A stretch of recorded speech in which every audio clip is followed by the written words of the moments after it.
Hello everyone, happy Independence Day. আজি এই দিনটোতে এই দিন উপলক্ষে এটা সৰু টপিক যে কেনেকৈ আমি বাচ্চাটোক এটা ইণ্ডিপেণ্ডেণ্ট আৰু হেপী চাইল্ড এটা ডাঙৰ কৰোঁ সেইটোৰ ওপৰতে ক'বলৈ আহিছোঁ। দেখা যায় যে কিছুমান পেৰেণ্টছ আজিকালি বহুত বেছি কণ্ট্ৰলিং, মানে নিজৰ বাচ্চাটো নিজৰ মতেই নিয়ন্ত্ৰণ কৰিব বিচাৰে।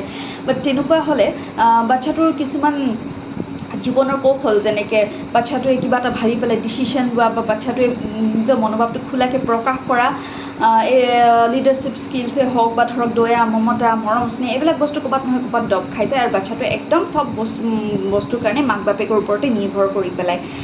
আৰু বাচ্চাটোৱে এনেকুৱা বাচ্ছাৰ অলপ কনফিডেঞ্চবোৰো ল' হৈ যায়। আৰু কিছুমান মাক দেউতাক আকৌ দেখা যায় যে বহুত বেছি কম্পেৰিজন, মানে তুলনা কৰি থাকে নিজৰ বাচ্চাটো বেলেগৰ লগত, বেলেগৰ ধৰক কি খাইছে কি লৈছে, বেলেগৰ হাইটে হওক ৱেইটে হওক পঢ়া শুনাই হওক বহুত বেছি তুলনা কৰি থাকে বাচ্চাটোৰ আগত। আৰু বাচ্চাটো এইবিলাক শুনি কি কৰে, নিজৰ ওপৰতে অলপ সন্দেহ হয় এনেকুৱা বাচ্ছাৰ যে মই এইবিলাক কৰিব পাৰিম জানো বা মই ভাল জানো, চ' চেল্ফ ডাউট আহি যায়।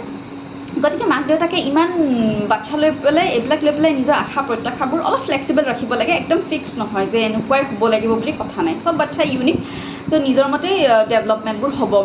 আৰু এটা কথা কয় যে এইটোতো ছ'চিয়েল মিডিয়াৰে যুগ, চ' বহুতে ছ'চিয়েল মিডিয়াত এইবিলাক বহুতে মানে লাইফ ষ্টাইল পেৰেণ্টিঙৰ ওপৰত ভিডিঅ' দিয়ে, তাতে ধৰক বহুত ধৰণৰ চবে দেখা পায় আৰু নিজৰ বয়স অনুসৰি বহুত বেছি খেলনা বস্তুৱে হওক, এক্টিভিটিজ হওক, টয়জ হওক আজিকালি ওলাইছে।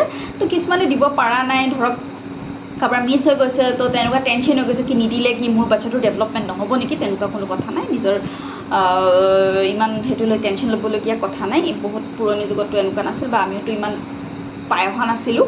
নিজৰ বাচ্ছাবোৰ ইউনিক, ডেভেলপমেণ্টবোৰ হ'বই, দিব পাৰিলে ভাল, দুই এটা মিছ হ'লেও কোনো কথা নাই, ইমান টেনশ্যন ল'ব নালাগে। আৰু টেনশ্যন লৈ বাচ্ছা ডাঙৰ কৰিলে ভাল নহ'ব। মাক হেপী হৈ থাকিলে, ফেমিলি হেপী হৈ থাকিলে এটা হেপী চাইল্ড ডাঙৰ হ'ব। গতিকে মাকেও লগতে নিজৰ পেশ্যন, হবি হওক, কেৰিয়াৰ হওক, চব কণ্টিনিউ কৰিব লাগে, যাতে মাক হেপী হৈ থাকিলে এটা হেপী চাইল্ড ডাঙৰ কৰিব পাৰে। Thank U.